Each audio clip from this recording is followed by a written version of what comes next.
Hey guys, AlduicS here, and we're back with Season 3, Episode 17 of Iruma-kun. The Harvest Festival concludes. It's time to grow the legend leaf. Everyone's hopes and dreams have been entrusted to Iruma in lead. Alisar didn't want to win if it meant winning without Jazz. The pairings must win together. There's no sense if they can't do it together. Seriously, what a true bro. Everyone in the Misfit class deserves so much praise. The sheer amount of growth and development everyone underwent and showed off, the results of their training, and the Harvest Festival itself. What an incredible arc. What an incredible sequence of events.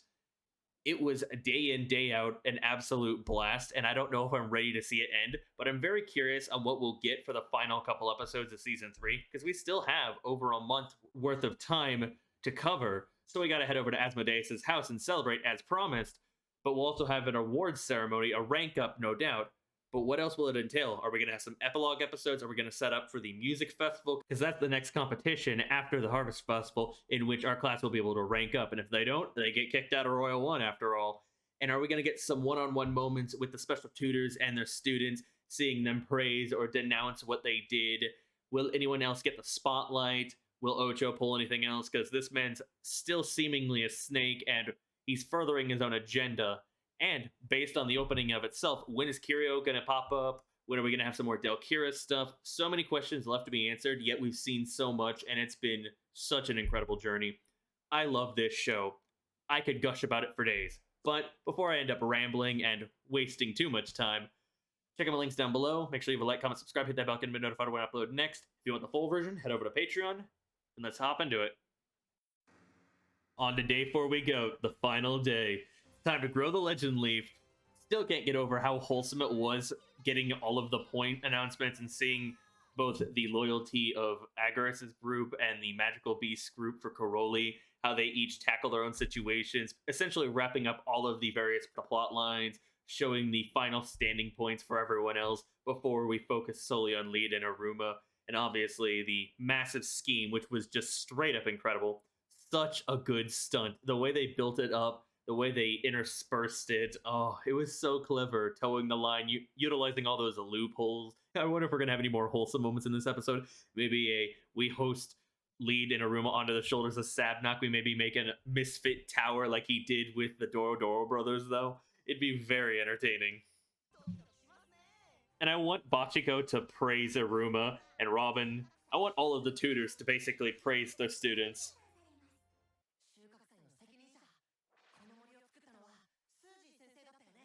Yeah, the Diabotany teacher. Quan? The one where they had to essentially use the magic to make a flower bloom of their own imagination, and it's how Iruma brought Sakura trees or the cherry blossoms to the underworld. Do they have to cast that spell on it? Because it's the culmination of everything they learned in their first year? If so, that's very clever. It was Quan, my memory doesn't fail me, but it does help I've seen the show like 4 or 5 times, because I adore it.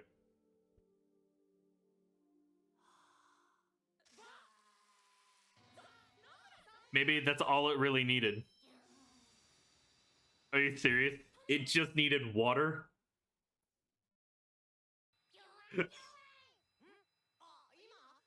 Oh! Water and Quan.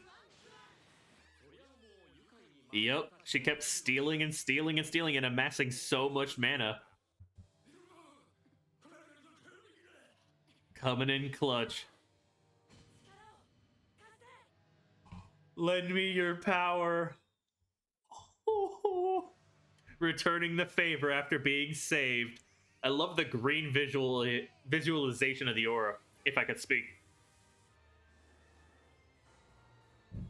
Those are devil wings.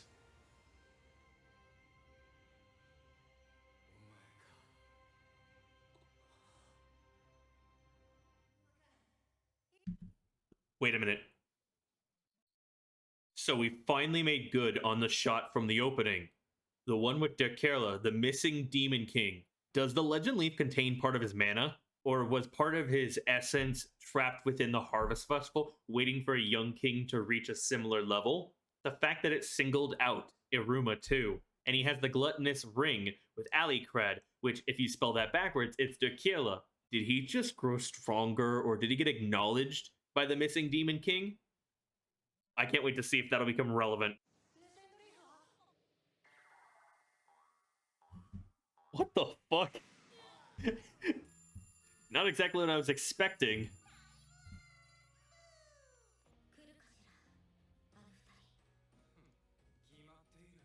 Everyone knows the answer to that. Yep.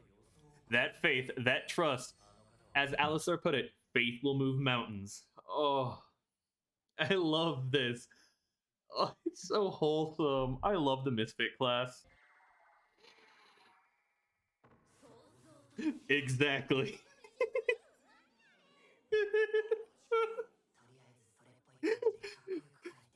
Even confidence won't save you when it comes to that appearance. Even Nafula, they were just along for the ride. They wanted to help out. Oh. I think. Important clarification. They got 50,000 points easy. Well, I wouldn't say it was easy. It was a whole ass effort.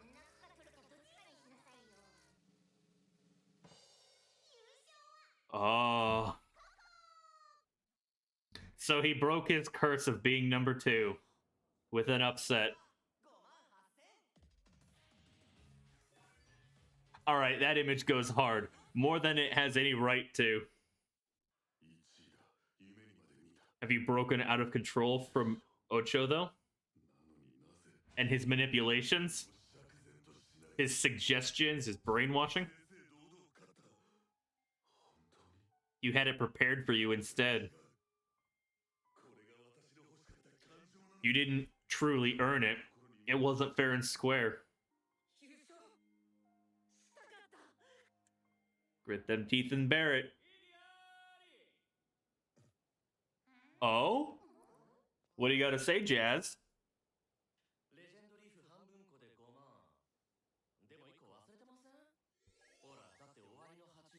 That's right.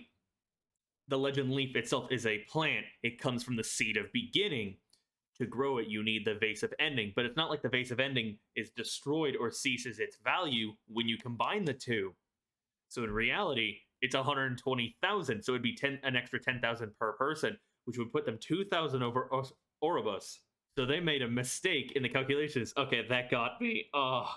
This series does really well with catching you off guard, with pulling the rug from underneath your feet, and throwing these curveballs. It's one thing you can really praise about the series. Well, there's several things, but it's a standout for sure.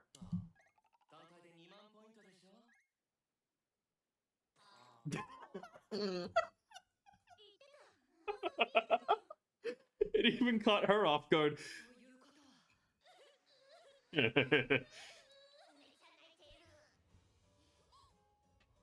And technically, Lead and Iruma would be both number 1, so the next place would be 3rd, so Oribus wouldn't be 2nd place, he'd be 3rd place, so he's still technically breaking the curse, he's just not going up like he wanted to, he's just going down. How will Ocho react? The fact that Ocho snuck away and we haven't actually seen him yet.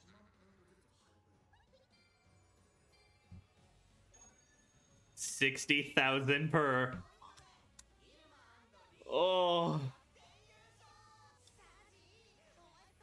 Coming in for the clutch, much like your partner.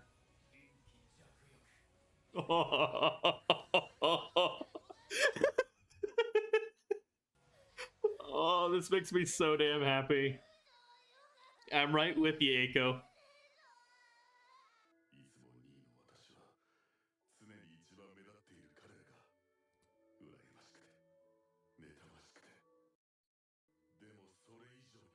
You admired them? What did I just say? Yep. I mean, they are the objects of so much adoration and admiration in the school for what they've been accomplishing.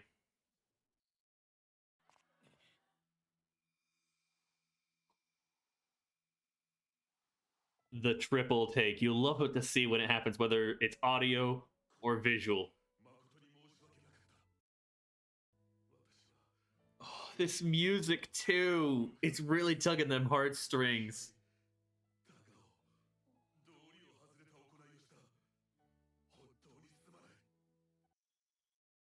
I mean, you're a victim yourself, so I can't truly blame you. I feel bad for you.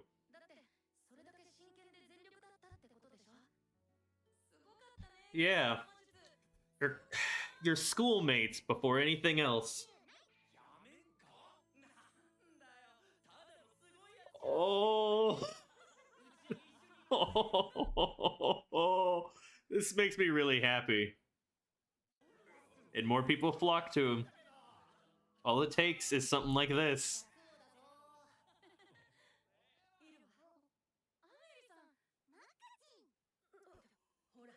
Oh.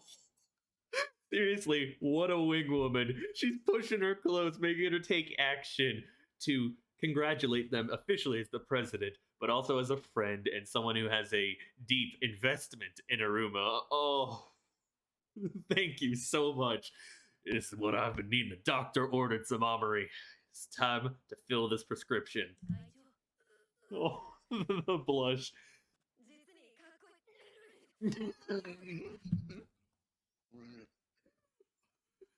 As soon as I just got done praising her vocal talent, we see another fantastic display of it.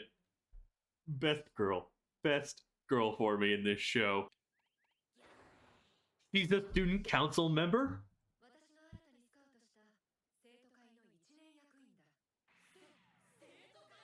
Alright, that's another twist. I was not expecting it whatsoever. One of the requirements. Are you serious?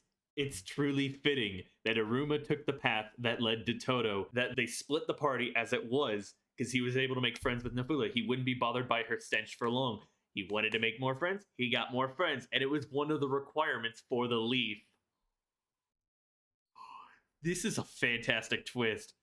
So many damn curveballs, though.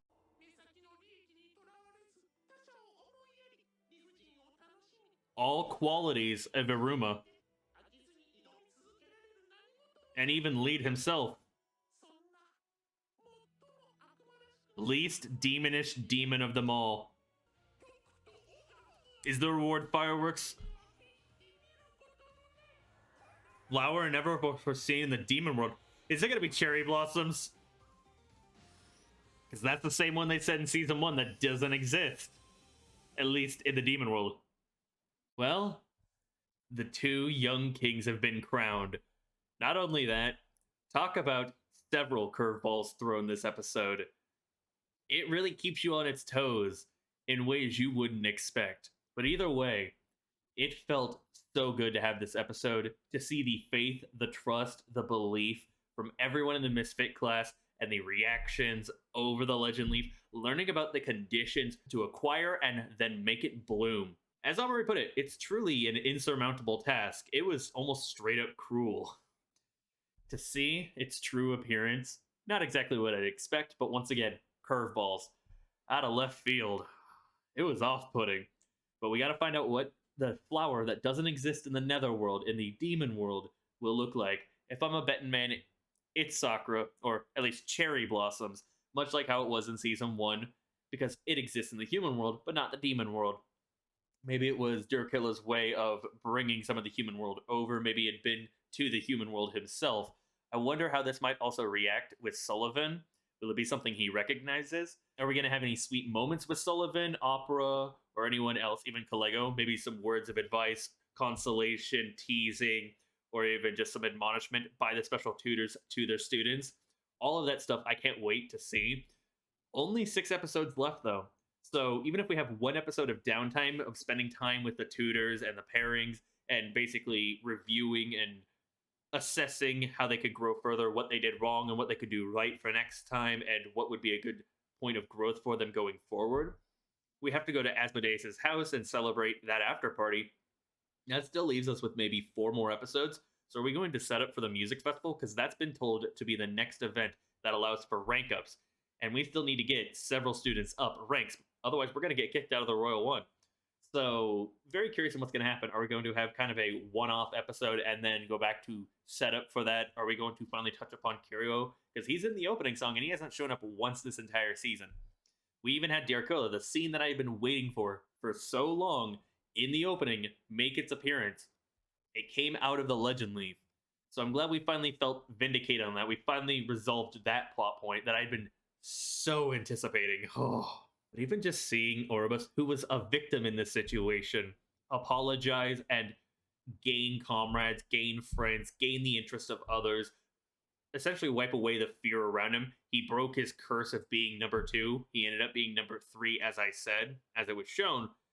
That facial expression, his delight, his uncomfortable elation a little bit because he doesn't know how to respond to it, it felt so good.